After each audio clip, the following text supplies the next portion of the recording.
Hello বন্ধুরা, আজকে তোমাদের সাথে শেয়ার করব একটা সম্পূর্ণ নিরামিষ নোটে শাক চচ্চড়ি। তো প্রথমে আমি এখানে দেখো নোটে শাক নিয়েছি ডাঁট সমেত। এটা তোমরা যে কোনো শাক দিয়ে করতে পারো, কিন্তু একটু ডাঁট সমেত নিতে হবে আর শাকটাকে একটু মোটা মোটা করে কেটে নিতে হবে। তারপরে হাফ চামচ জিরা আর হাফ চামচ সর্ষে শুকনো খোলায় ভেজে এটাকে গুঁড়ো করে নেব। এখানে বড়িগুলো আমি ভেজে নিচ্ছি, তারপরে ভেজে নেব বেগুন।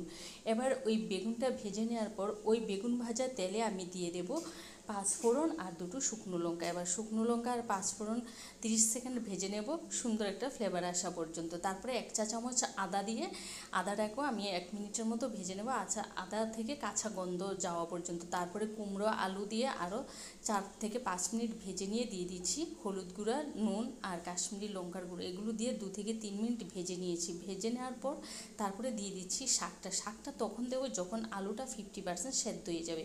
শাকটা দিয়ে নেড়ে ছেড়ে 5 মিনিট আমি ঢাকা চাপা দিয়ে রেখে দেবো। এই রান্না কিন্তু কোনো জল ব্যবহার করা হবে না, আর একদম মিডিয়াম আছে কিন্তু এই রান্নাটা করতে হবে। তো 5 মিনিট পর দেখো আরও 4-5টা আমি কাঁচা লঙ্কা চেরা দিয়েছি, দিয়ে 3 থেকে 4 মিনিট ভেজে নিয়েছি। তখন কিন্তু শাক, আলু, কুমড়া সব সেদ্ধ হয়ে গেছে। তারপরে ভেজে রাখা বেগুন আর চিনি দিয়ে আরও 3 থেকে 4 মিনিট আমি শাকটাকে ভেজে নিয়েছি। এবার আমি যে ভাজা মশলাটা করেছি সেই মশলার গুঁড়োটা দিয়েছি আর দিয়েছি সর্ষের তেল দিয়ে, এটাকে কিন্তু আমি নাড়বো না, শাকটা দিয়ে ঢেকে দেবো। এই মশলা গুঁড়োটা দিলে দেখবে কি সুন্দর একটা ফ্লেভার আসে।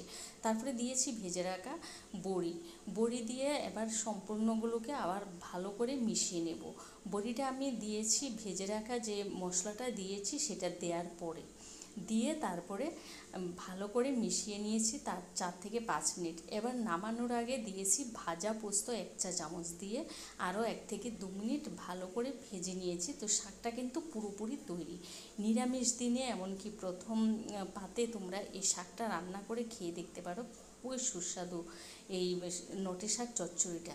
এটা তোমরা কিন্তু কলমি শাক দিয়েও করতে পারো বা ছোটো ছোটো ডাঁটা শাক, লাল শাক দিয়েও করতে পারো, কিন্তু ডাঁট সমেত নিতে হবে। ভিডিওটা ভালো লাগলে লাইক কমেন্ট করো আর চ্যানেলটাকে সাবস্ক্রাইব করে আমার পাশে থেকো। ভালো থেকো, সুস্থ থেকো, আবারও দেখা হবে নতুন ভিডিও নিয়ে। আজকের মতো আমি বিদায় নিচ্ছি, টাটা।